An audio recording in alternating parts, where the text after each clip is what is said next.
Pada suatu hari, Yonatan bin Saul berkata kepada bujang pembawa senjatanya, "Mari kita menyeberang ke dekat pasukan pengawal orang Filistin yang di sebelah sana."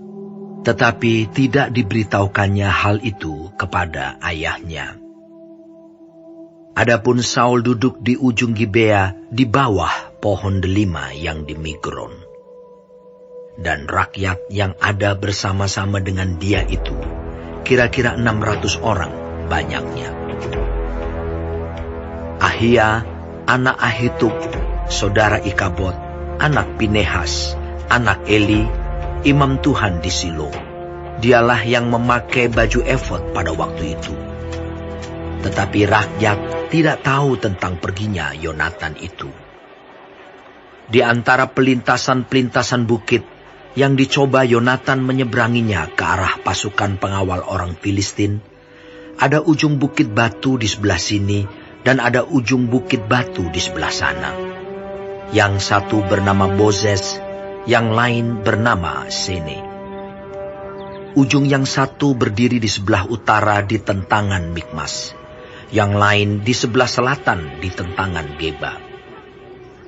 Berkatalah Yonatan kepada bujang pembawa senjatanya itu, "Mari kita menyeberang ke dekat pasukan pengawal orang-orang yang tidak bersunat ini.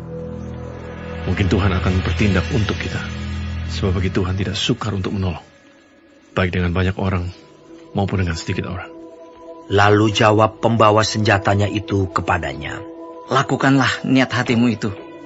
Sungguh, aku sepakat," kata Yonatan. "Perhatikan, kita menyeberang ke dekat orang-orang itu dan memperlihatkan diri kita kepada mereka.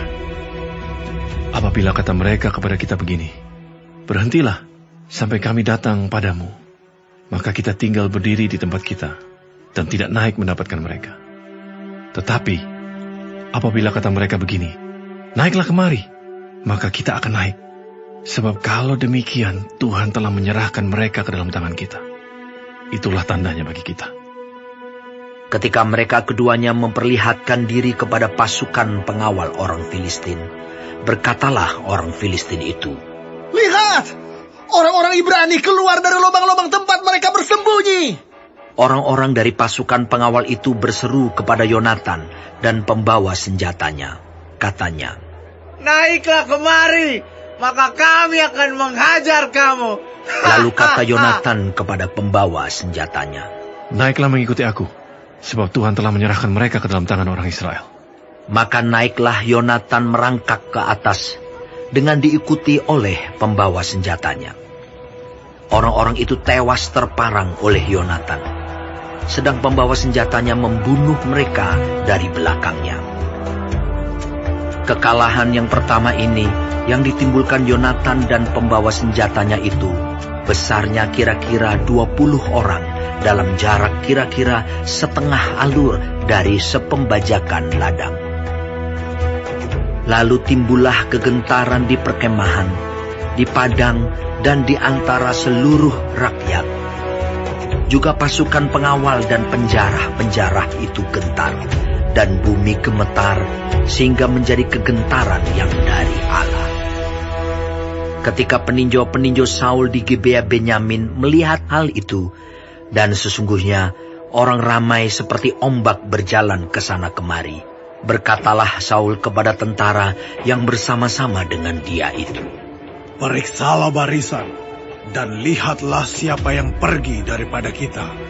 Mereka memeriksa barisan, dan ternyata Yonatan dan pembawa senjatanya tidak ada. Lalu kata Saul kepada Ahia, "Bawalah baju efod kemari." Karena pada waktu itu dialah yang memakai baju efod di antara orang Israel. Tetapi sedang Saul berbicara kepada imam itu, maka kian lama kian bertambahlah keributan di perkemahan orang Filistin, sehingga Saul berkata pula kepada imam itu, "Biarlah." Kemudian berkumpullah Saul dan seluruh rakyat yang bersama-sama dengan dia itu.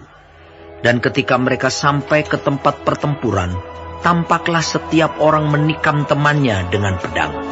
Suatu huru-hara yang sangat besar. Lagi pula orang-orang Ibrani yang telah lama tinggal pada orang Filistin dan yang telah ikut maju dalam tentara mereka. Mereka juga berbalik untuk bergabung dengan orang-orang Israel yang ada bersama-sama dengan Saul dan Yonatan. Bahkan ketika semua orang Israel yang telah bersembunyi di pegunungan Efraim mendengar bahwa orang Filistin telah lari, orang-orang itu pun bergabung dengan mereka dalam pertempuran. Demikianlah Tuhan menyelamatkan orang Israel pada hari itu. Pertempuran itu meluas sampai lewat Bet Awen. Ketika orang-orang Israel terdesak pada hari itu, Saul menyuruh rakyat mengucapkan kutuk. Katanya, "Terkutuklah orang yang memakan sesuatu sebelum matahari terbenam, dan sebelum aku membalas dendam terhadap musuhku." Sebab itu tidak ada seorang pun dari rakyat yang memakan sesuatu. Dan seluruh orang itu sampailah ke suatu hutan, dan di sana ada madu di tanah. Ketika rakyat sampai ke hutan itu, tampaklah ada di sana madu meleleh, tetapi tidak ada seorang pun yang mencedoknya ke mulutnya dengan tangan, sebab rakyat takut kepada sumpah itu. Tetapi Yonatan tidak mendengar bahwa ayahnya telah menyuruh rakyat bersumpah. Ia mengulurkan tongkat yang ada di tangannya dan mencelupkan ujungnya ke dalam sarang madu. Kemudian ia mencedoknya ke mulutnya dengan tangan. Lalu matanya menjadi terang lagi. Dan seorang dari rakyat berbicara, katanya, "Ayahmu telah menyuruh rakyat bersumpah dengan bersungguh-sungguh. Katanya, terkutuklah orang yang memakan sesuatu pada hari ini, sebab itu rakyat letih lesu." Lalu kata Yonatan, "Ayahku mencelakakan negeri. Coba lihat bagaimana terangnya mataku setelah aku merasai sedikit dari madu ini. Apalagi jika sekiranya rakyat pada hari ini boleh makan dengan bebas dari jarahan musuhnya yang telah didapatnya. Tetapi sekarang tidaklah besar kekalahan di antara orang Filistin." Dan pada hari itu mereka memukul kalah orang Filistin dari Mikmas sampai ke Ayalon. Rakyat sudah sangat letih lesu. Sebab itu rakyat menyambar jarahan. Mereka mengambil kambing domba, lembu dan anak lembu, menyembelihnya begitu saja di atas tanah, dan memakannya dengan darahnya. Lalu diberitahukanlah kepada Saul demikian, "Lihat, rakyat berdosa terhadap Tuhan dengan memakannya dengan darahnya." Dan ia berkata, "Kamu berbuat khianat. Gulingkanlah sekarang juga sebuah batu besar kemari." Kata Saul pula, "Berserak-seraklah di antara rakyat dan katakan kepada mereka, setiap orang harus membawa lembunya atau dombanya kepadaku. Sembelilah itu di sini, maka kamu boleh memakannya. Tetapi janganlah berdosa terhadap Tuhan dengan memakannya dengan darahnya." Lalu setiap orang dari seluruh rakyat membawa serta pada malam itu lembunya, dan mereka menyembelihnya di sana. Saul mendirikan mezbah bagi Tuhan. Inilah mezbah yang mula-mula sekali didirikannya bagi Tuhan. Lagi kata Saul, "Marilah kita pada malam ini mengejar orang Filistin dan menjarahi mereka sampai fajar menyingsing. Dan janganlah kita biarkan hidup seorang pun dari mereka." Jawab mereka itu, "Perbuatlah apa yang kau pandang baik." Tetapi imam berkata, "Marilah kita dahulu tampil menghadap Allah di sini." Saul bertanya kepada Allah, "Bolehkah aku mengejar orang Filistin itu? Akan kau serahkankah mereka ke dalam tangan orang Israel?" Tetapi pada hari itu ia tidak menjawab Saul. Lalu kata Saul, "Datanglah kemari, kamu segala pemuka rakyat. Berusahalah mengetahui apa sebab dosa ini terjadi pada hari ini. Sebab demi Tuhan yang hidup, yang menyelamatkan orang Israel, sekalipun itu disebabkan oleh Yonatan, anakku, maka ia pasti akan mati. tetapi seorang pun dari seluruh rakyat tidak ada yang menjawabnya. Kemudian berkatalah ia kepada seluruh orang Israel, "Kamu berdiri di sebelah yang satu, dan aku serta anakku Yonatan akan berdiri di sebelah yang lain." Lalu jawab rakyat kepada Saul, Perbuatlah apa yang kau pandang baik. Lalu berkatalah Saul, "Ya Tuhan, Allah Israel, mengapa engkau tidak menjawab hamba-Mu pada hari ini? Jika kesalahan itu ada padaku atau pada anakku Yonatan, ya Tuhan Allah Israel, tunjukkanlah kiranya Urim. Tetapi jika kesalahan itu ada pada umat-Mu Israel, tunjukkanlah Tumim." Lalu didapati Yonatan dan Saul, tetapi rakyat itu terluput. Kata Saul, "Buanglah undi antara aku dan anakku Yonatan." Lalu didapati Yonatan. Kata Saul kepada Yonatan, "Beritahukanlah kepadaku apa yang telah kau perbuat." Lalu Yonatan memberitahukan kepadanya.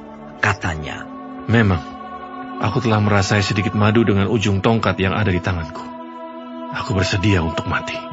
Kata Saul, "Beginilah kiranya Allah menghukum aku, bahkan lebih daripada itu. Sesungguhnya Yonatan, engkau harus mati." Tetapi rakyat berkata kepada Saul, Masakan Yonatan harus mati? Dia yang telah mendapat kemenangan yang besar ini di Israel. Jauhlah yang demikian. Demi Tuhan yang hidup, selai rambutmu dari kepalanya takkan jatuh ke bumi. Sebab dengan pertolongan Allah juga dilakukannya hal itu pada hari ini. Demikianlah rakyat membebaskan Yonatan, sehingga ia tidak harus mati. Maka pulanglah Saul setelah mengejar orang Filistin, dan orang Filistin itu pun kembali ke tempat kediamannya. Setelah Saul mendapat jabatan raja atas Israel, maka berperanglah ia ke segala penjuru melawan segala musuhnya, melawan Moab, Bani Amon, Edom, raja-raja negeri Zoba, dan orang Filistin. Dan kemanapun ia pergi, ia selalu mendapat kemenangan. Ia melakukan perbuatan-perbuatan yang gagah perkasa, memukul kalah orang Amalek, dan melepaskan Israel dari tangan orang-orang yang merampasi mereka. Anak-anak lelaki Saul ialah Yonatan, Yiswi, dan Malkisua. Nama kedua anaknya yang perempuan, yang tertua bernama Merab, yang termuda bernama Mikal. Istri Saul bernama Ahinoam, anak Ahimaas. Panglima tentaranya bernama Abner, anak Ner, paman Saul. Kis, ayah Saul, dan Ner, ayah Abner, adalah anak-anak Abiel. Hebat peperangan melawan orang Filistin selama zaman Saul. Dan semua pahlawan dan orang gagah perkasa yang dilihat Saul, dikumpulkannya kepadanya.